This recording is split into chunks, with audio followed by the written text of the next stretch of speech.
Back when I used to run an after-school music program called The Tribe, the advice I often found myself giving them when they had questions about life was to be the surfboard.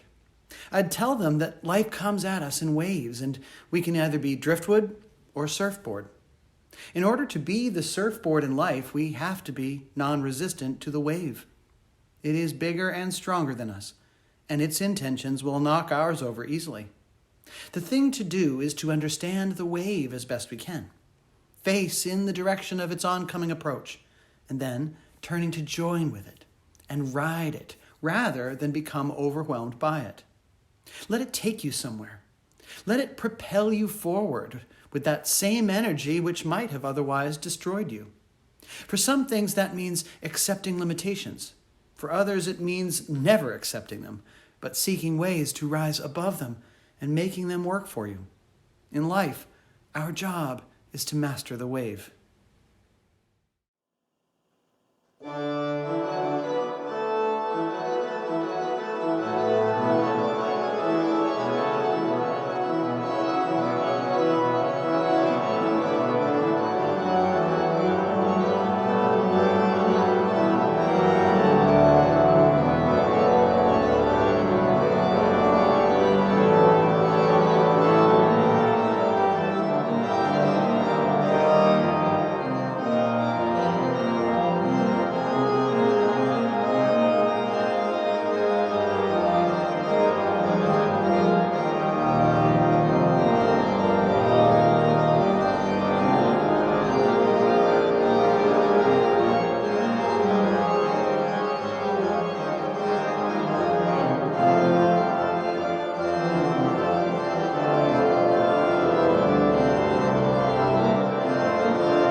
All change is brought by a catalyst.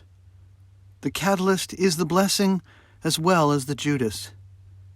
It is the pain as well as the peace. It is a flame of destruction and creation both. May we warm ourselves in its presence evermore.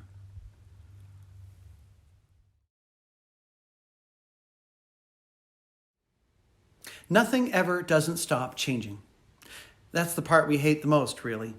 We always fear the future and grieve the loss of the past, often simultaneously. It's our nature to do so. We both pray for and curse change in all forms.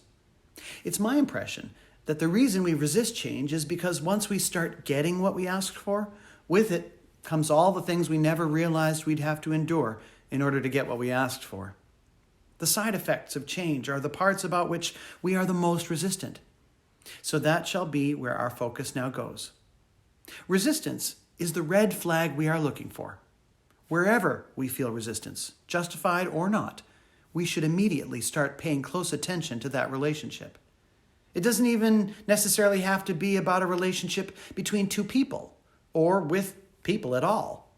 It can be our resistance to relationship as a concept or an entire culture. We often struggle with our relationship with the descendants of our enemies. That's a complicated one. It's more about our relationship with history than with people.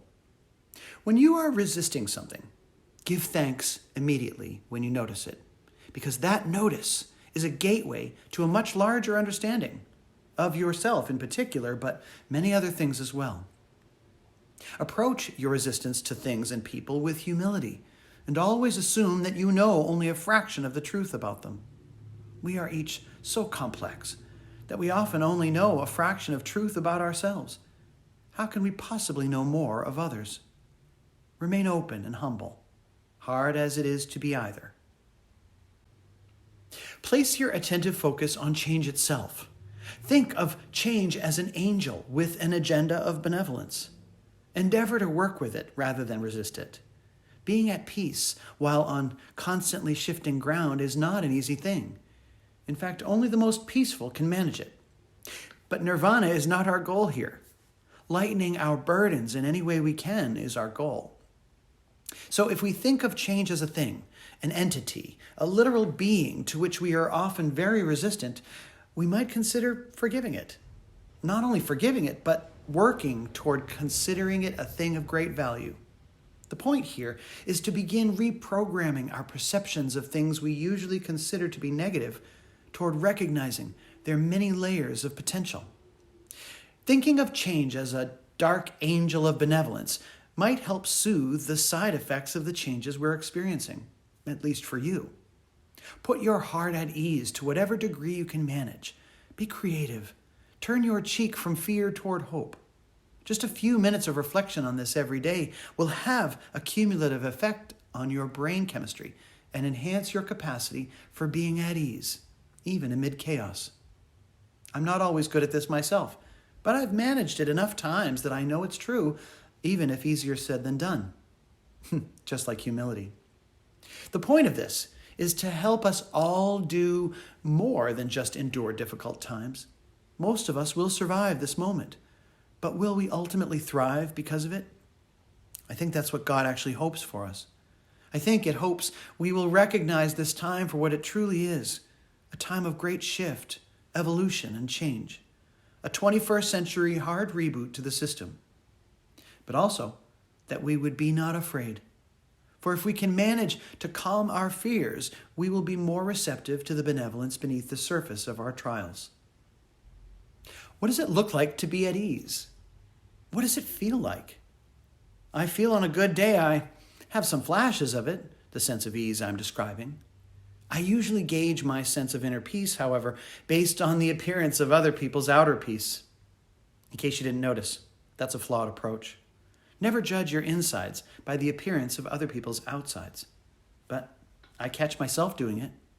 That's what spiritual life practices teach us to notice and then counteract with different, better, more productive and loving thoughts. Those dharmic thoughts incrementally change our brain chemistry to be more in alignment with a sense of ease. Can you imagine finding ways of being at peace with some of what we're seeing in the world today? That's not to say we shouldn't move toward accomplishing a better world in every way manageable. But the attitude we hold while doing that great work determines the harm or benefit those actions will have upon us as individuals. Must we sacrifice our well-being or even our lives for the sake of social progress? I don't think that's the plan for us. I think the plan for us is to find ways of rising above our fear and rage to accomplish the change we seek with ease and an awareness of the inherent benevolence beneath. There is a benevolence there, silently informing the divisive contrast occurring on the surface. Contrast breeds change always. The symbolic battle of light and dark. That is the literary archetype of contrast. Our world today has polarized itself into clearly definable and contrasting ideologies. All shall be well because of it. We have been in great need of this contrast for millennia. There is benevolence here. This new and heightened societal contrast is providing great clarity as we ask ourselves the question, who are we? As we step by step, court case by court case, answer that question, I am greatly heartened to see the tide of accountability shifting closer toward that great moral arc of the universe. I am heartened by the demand for body cam footage of our police officers and the likelihood of it being provided. I'm heartened by the heightened accountability of our politicians by the media, even as they themselves falter and often fail in the process of providing it. They will succumb to the moral arc as well. The answer to the question, who are we, is unfolding right before us.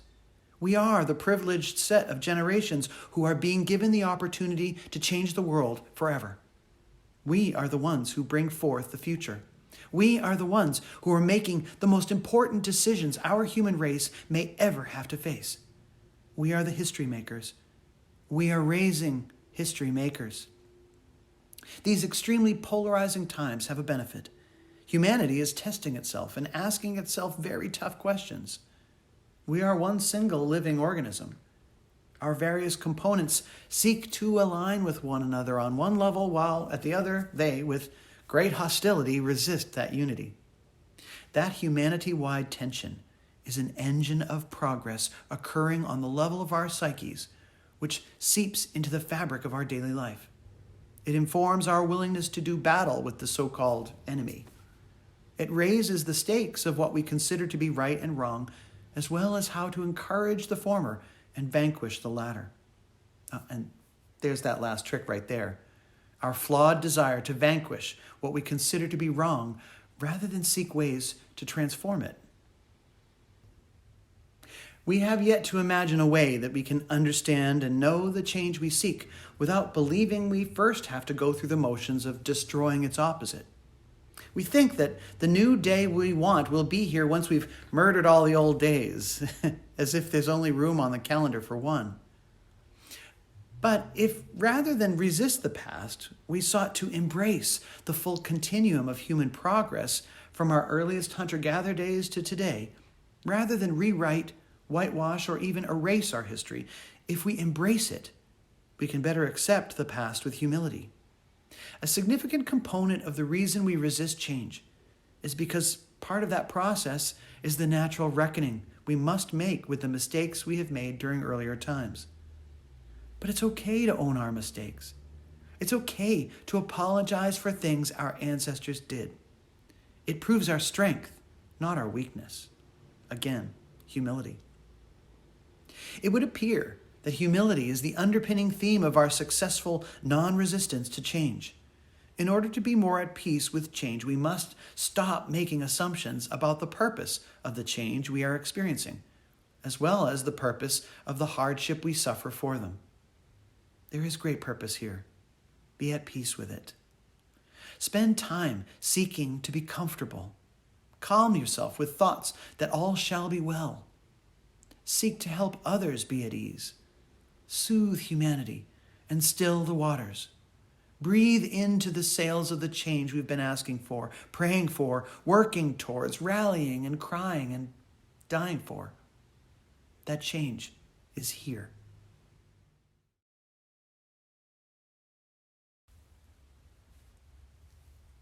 Be at ease now and breathe.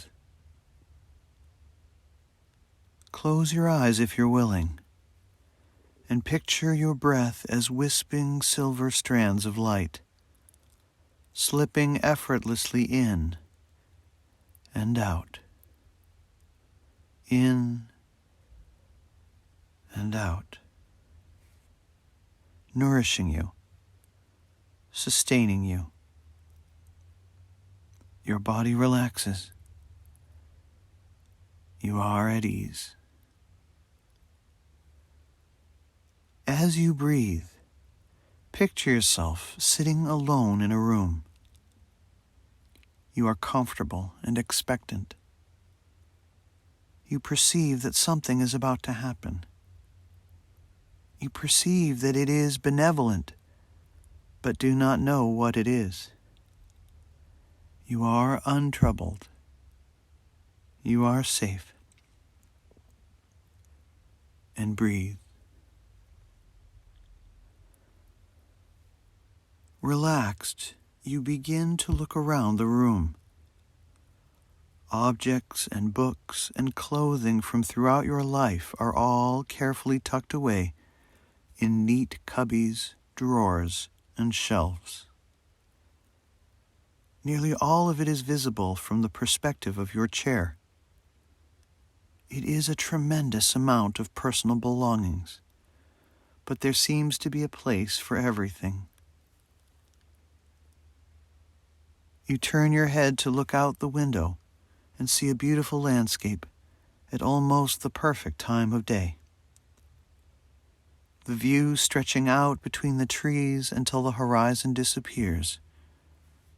You are content. And breathe. A door opens, and a child steps into the room.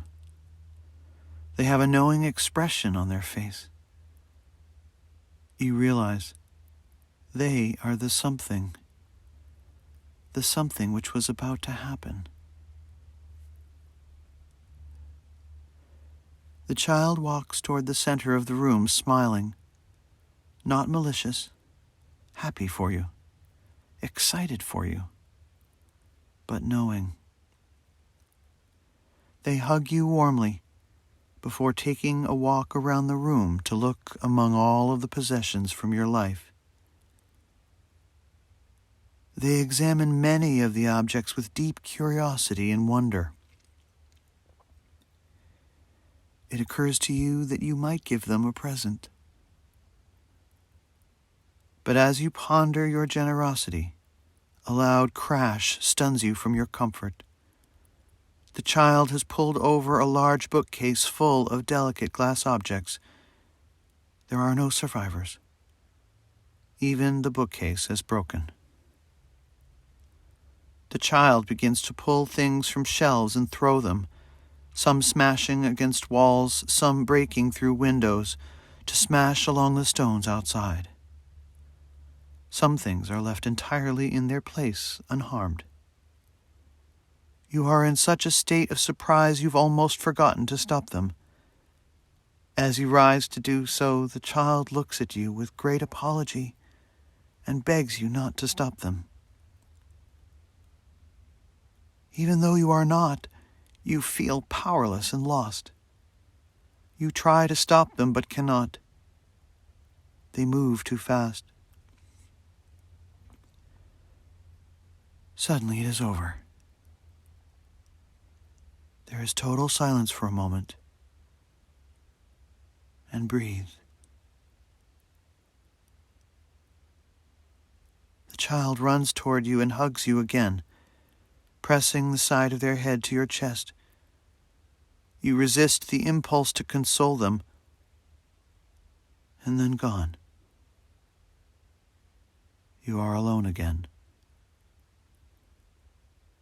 And breathe. A wave of sadness washes over you, and you allow it. And then it is gone. An inner resolve is left. A strength you hadn't noticed before stands you up and walks you toward the debris field of your past. You begin to clean it up. You begin to throw away the broken shards and torn fabric. They no longer resemble what you remember of them.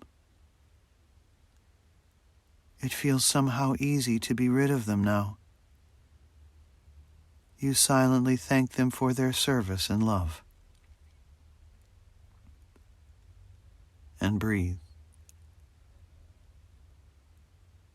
In less time than you might have imagined, the room is clean again. The surviving objects have found new homes. You are filled with a surprising feeling, greater than relief, but much like it. As if the capacity of your lungs increased twofold. You become more refreshed with every breath. The room felt safe before, but now it feels enlightened. Take one final breath and return.